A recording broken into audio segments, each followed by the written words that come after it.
to the Compliance Kitchen. Today I want to take a look at the Treasury Department's update from toward the end of February. This is in relation to sanctions on Belarus.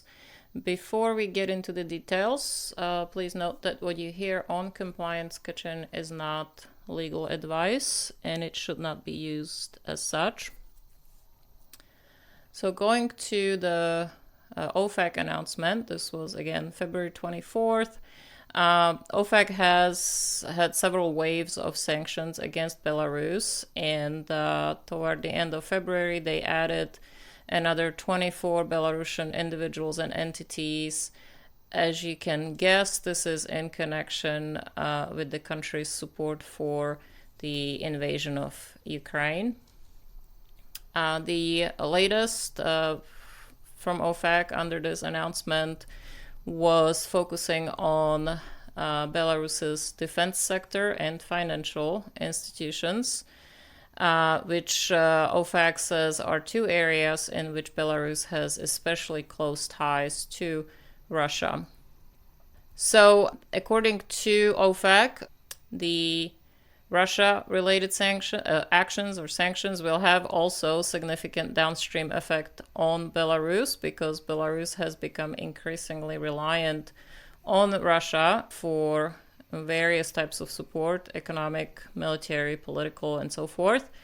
So sanctioning a number of Russian companies and banks, these restrictions, when combined with measures against the banks in Belarus, target nearly 1/5 of the country's entire financial sector. So the actions from OFAC under this press release follow the 5 previous Belarus-related sanctions waves that were imposed by the United States and its allies in response to the degradation of democracy in Belarus. And they are under this release targeting 2 significant state-owned banks that are, according to OFAC, among the most important banks in Belarus. So that's the Belinvest Bank. Belinvest Bank is the Belarusian Bank of Development and Reconstruction.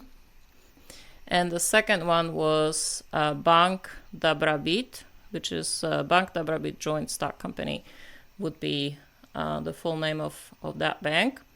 Also, OFAC issued Belarus General Licenses 6 and 7, which authorize certain transactions related to the official business of the US government and international organizations and entities. If you need to take a look at the general licenses, of course, they are available on OFAC's website. So again, that's Belarus General License 6 and 7. Under this release, OFAC was also targeting Belarusian defense and security industries. The designations under this wave of sanctions build on OFAC's December 2021 designation of Belarusian defense firms in order to further disrupt this critical sector in Belarus. If you are needing to take a look at the full list of those who were designated and their identifying information, again, this was a release from OFAC on February 24th, and all the pertinent information is on OFAC's website. This release also discussed Belarusian defense officials who were named, and as usual, the sanctions implications, as I'm sure you know, mean that all property and interests in property of those who were designated are blocked if they are in the United States or in the possession or control of U.S. persons. Blocked property, of course, must be reported to OFAC within a certain time period. In addition, remember the OFAC's 50% rule, which means that any entities that are owned, whether directly or indirectly, 50% or more by anyone who's been designated are also blocked as a result. So again, for more details and the identifying information, visit the Treasury Department's OFAC's website under the OFAC Recent Actions section.